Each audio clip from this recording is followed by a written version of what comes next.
نحمده ونصلي ونسلم على رسوله الكريم اما بعد۔ ہمارا یہ نظریہ اور عقیدہ ہے کہ آپ علیہ الصلاۃ والسلام کے احادیث مبارکہ یہ حجت ہے اور دین کا یہ دوسرا ماخذ ہے۔ حجیت حدیث کے حوالے سے تفصیلی گفتگو میں انشاءاللہ کروں گا، لیکن حجیت حدیث پر بات سے پہلے چند تمہیدی باتیں بطور تمہید کے میں پیش کروں گا۔ تو آج کے سبق میں 3 باتیں بطور تمہید کے میں آپ کے سامنے پیش کروں گا۔ پہلی بات، وحی کا لغوی معنی کیا ہے؟ دوسری بات، وحی کا اصطلاحی معنی کیا ہے؟ اور تیسری بات، نبی اور وحی کی ضرورت کیا ہے؟ تو آج کے درس میں ہم 3 باتیں پیش کریں گے۔ پہلی بات، وحی کا لغوی معنی، دوسری بات، وحی کا اصطلاحی معنی، اور تیسری بات، نبی اور وحی کی ضرورت۔ تو پہلی بات،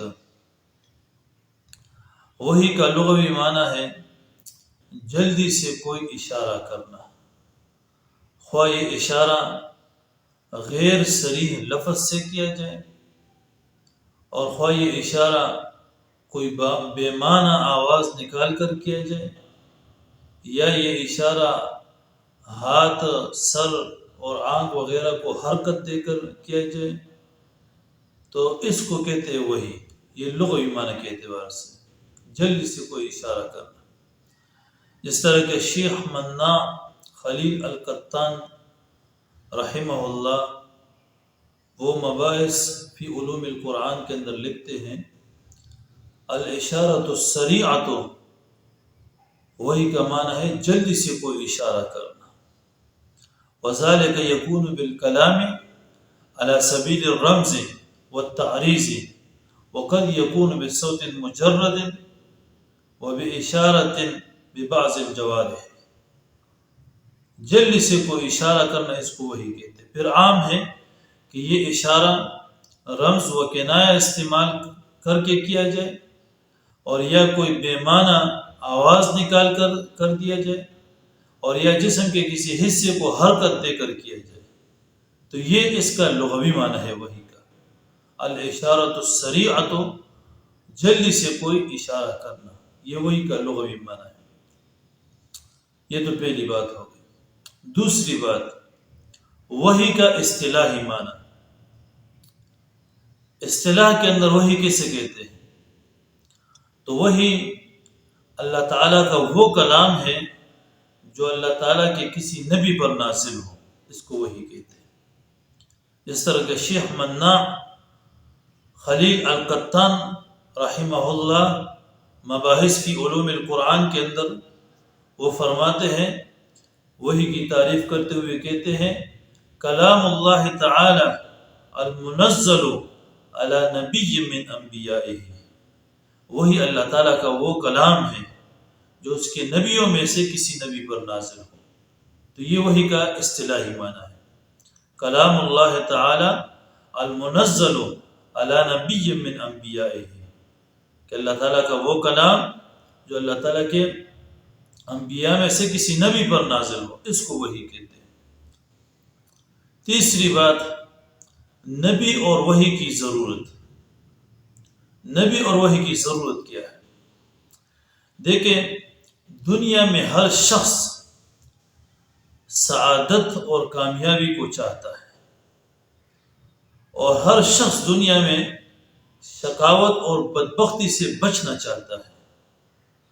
اب سعادت کو حاصل کرنے کے لیے کچھ اصول ضروری ہیں، اور وہ اصول کون سے ہیں؟ ان اصول کو متعین کرنے کے لیے انسانی عقل وہ کافی نہیں ہے۔ کیوں؟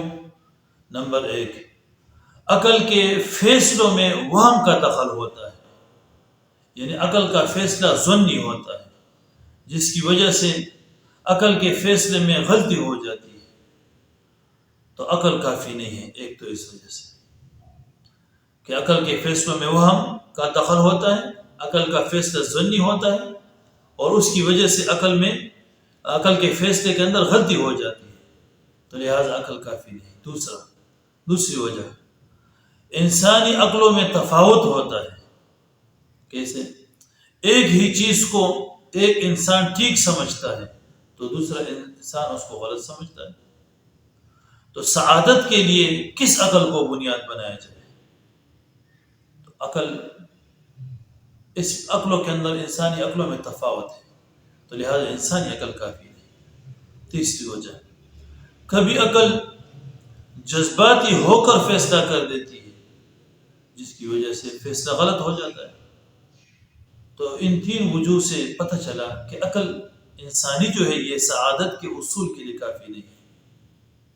اب عقل تقاضا کرتی ہے کہ کوئی ایسی چیز اور ذریعہ ہونا چاہیے جو سعادت اور شقاوت کے اصول بتائے کہ ان اصول کو اپناؤ، سعادت اور نیک بختی یہ حاصل ہو جائے گی، اور اگر ان کو اپناؤ گے تو شقاوت اور بدبختی حاصل ہو جائے گی.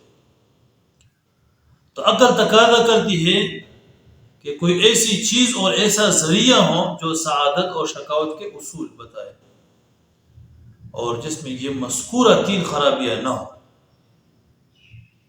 ایسا چیز اور ایسا ذریعہ ہو کہ جس میں مذکورہ تین خرابیاں نہ ہو، اور وہ ایک ہی ذریعہ ہے جس کو وحی کہتے ہیں. تو پتہ چلا کہ وحی کی ضرورت ہے، اور جس فرد پر یہ وحی آئے اس کو رسول اور نبی کہا جاتا ہے. تو پتہ چلا کہ نبی اور وحی کی ضرورت ہے. تو آج کے سبق میں یہ تین باتیں بطور تمہید کے میں نے آپ کے سامنے پیش کر دی. نمبر 1 وحی کا لغوی معنی، نمبر 2 وحی کا اصطلاحی معنی، اور نمبر 3 نبی اور وحی کی ضرورت. اللہ تعالی ہم سب کو سمجھنے کی اور عمل کرنے کی توفیق نصیب فرمائے. وآخر دعوانا ان الحمد للہ رب العالمین.